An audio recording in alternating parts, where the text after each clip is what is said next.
Today we're honing in on the matters to do with violence against women and children. The hashtag NoExcuse campaign challenges men to take a stand against gender-based violence. Launched back in 2017, it brings together a consortium of governmental and civil society organizations that focus on driving positive change, specifically among South African men. Just last week, that campaign hosted an experimental launch of the bride Armour, which saw fashion designer Suzaan Heyns create a bridal gown which incorporated data from gender-based violence cases collated by Lifeline. This week, media personality and Pastor Kabelo Mabalane came under fire after he proclaimed that he had been a perpetrator of violence in the past. His wife, Gail Mabalane, and him are both, in fact, ambassadors of the hashtag NoExcuse campaign. For more on what we know and what the way forward looks like, let's bring in our guest. Kabelo Mabalane himself joins us via our video link, as well as the manager of Lifeline, Nomsa Papale. To both our guests, thanks very much indeed for your time, and it's lovely to have you on the program. Kabelo, perhaps let me begin the discussion by engaging you briefly. I mean, you have admitted as much that you had stayed away from being in a campaign like this because you had been ashamed and embarrassed of your own past. Get us into what actually took place and what's changed. I guess I think we have to be, and good morning to you. I think I have to respect, the survivor, and, and I have to kind of speak from my perspective, and that was part of, me owning up, to my past behavior. It is something that I've done, over the years. And, part of this campaign is about men, stepping into the conversation, and taking ownership of, this reprehensible behavior.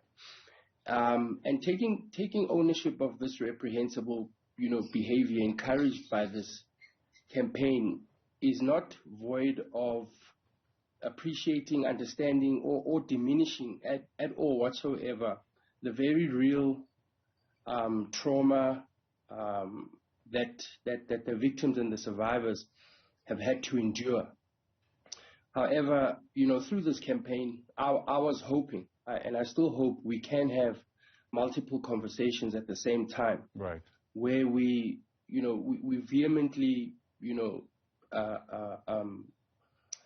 speak up against such behavior. We provide spaces for victims and survivors, and appreciate, the trauma they've had to endure.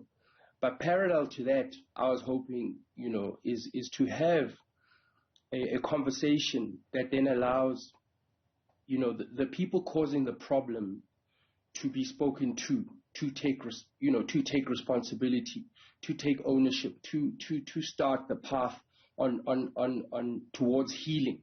Because hurting people hurt people, and this is by no means an excuse, for this shameful behavior. However, we do need to, I feel, in this instant, be surgical and speak to men, and let me also add that taking responsibility for one's actions is also understanding that taking responsibility comes with consequences, right, that we need to face. So that's my stance and kind of my perspective and right, the reason why I'm here this morning and the reason why I've gotten involved in this campaign. I certainly get the sense from my vantage point that you're also in a very introspective space. In fact, you're choosing your words very carefully. Among the things you have also said is that you feel this is a journey and you haven't reached the destination. Break down what you mean by that. Of course, I mean, I think innately, as a man, and as a person that's growing, you can never arrive at a place. I think thinking that a person in whatever setting that you've arrived would be very short-sighted. The work needs to continue. I have to continually be vigilant about staying on the path and, bringing my wife into the conversation which is why she's part of it, and what the greater conversation is about with regards to the campaign is for couples to continue, or encourage couples to continue to create a safe environment within their relationship that's conducive for one another to be able to call each other out or point out any issue, so that it doesn't end up at the violence and at a place that we all don't want it to get to. So I say it's a journey because it would be very short-sighted for me to say I've arrived. The work still needs to continue. There is always room for growth. And yeah. Sure. Nomsa, if I can bring you into the discussion. I mean, having men speak about gender-based violence was always going to bring about complexity, especially when you consider the positionality that men hold in our society. I mean, for one, cisgendered male bodies to many women in our country are seen as a symbol of violence itself. How do we negotiate all those things whilst also taking into consideration that men need to say something at the very least, again, given the role that they play in society? Sis Nomsa? You're not audible. I can't hear you well. Essentially, I wonder if you can hear me now. The thrust of my question was trying to navigate how we negotiate the role that men play when it comes to speaking out about gender-based violence. Okay, to negotiate with men, I don't think there's a need to negotiate. People must take responsibility.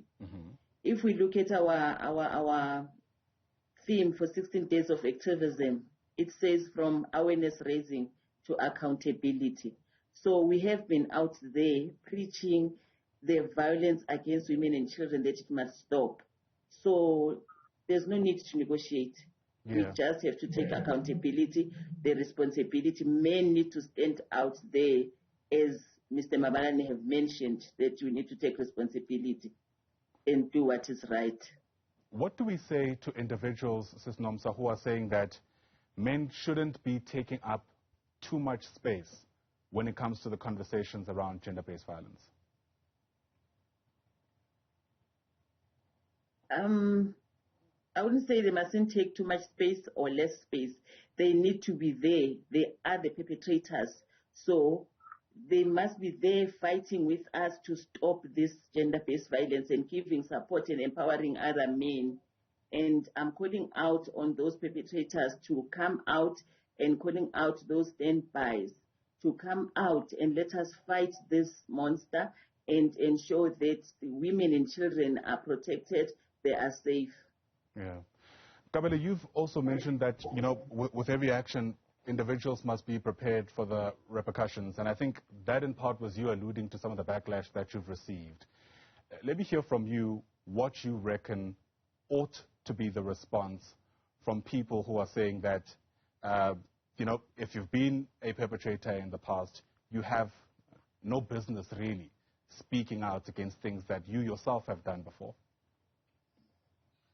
I think, first of all, I'm in no position to dictate, what kind of reaction, ensues after, I made a comment in the week. I fully accept the reaction, the polarizing reaction that ensued, and I maintain, and I'm of the conviction that it is part of the consequences of my behavior. So I don't think I'm in any position to dictate what kind of feedback or reaction ensues. My job, as Mama Nomsa said, is to continue to take responsibility for my actions, own up with the consequences, that come with that, and, never ever forget that it will never, it doesn't take away the damage that has been done, to the survivors and the victims. And I think that's very important. Me coming out and saying this and speaking to you this morning, doesn't take away the damage that has been done in our society, the damage that I've inflicted. But as I said, in my preamble, that I do certainly hope and wish that parallel to, accepting one's behavior and understanding the trauma that the victims and survivors have gone through, we can have this parallel conversation where we start talking to men and perpetrators, coming out, taking responsibility, and putting their shoulder to the wheel to make sure that we fight this pandemic, because it's plain to see that it's absolutely out of control. Right. And the people that are causing it, need to be spoken to as well. Sis Nomsa, if I can have you have the final bite of the cherry. The campaign itself, targeted at men, has been running since 2017. There had been multiple other initiatives before then, multiple, I imagine, still to come.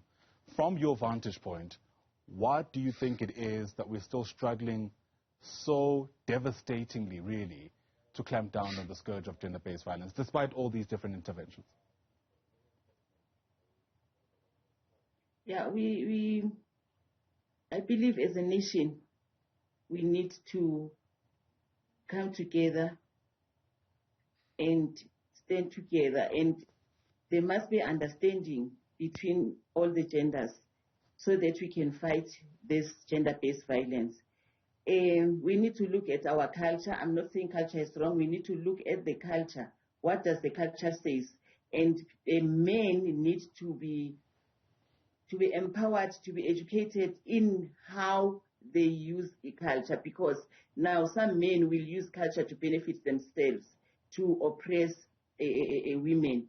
And we also need to, as human beings, I want to say human beings, that we need to support each other, be there for each other.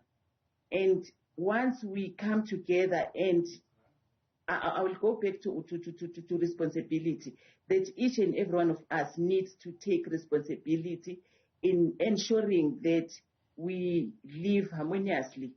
And if I am a perpetrator and I need to understand the impact, the negative impact, the pain that I'm causing to the next person, and also take it upon myself that if this thing happens to me or it happens to my family, how am I going to feel? So we need to be accountable and responsible. Right. Various moving parts, and again, complexity that really, in some instances, I get a sense we haven't really been able to unpack fully. So for now, with the time we had, thanks very much indeed for giving us your perspective and reading of the situation. Nomsa Papale is the manager at Lifeline. Kabelo Mabalane, no stranger to you and I, a media personality and a pastor. To both our guests, once again, thanks very much indeed.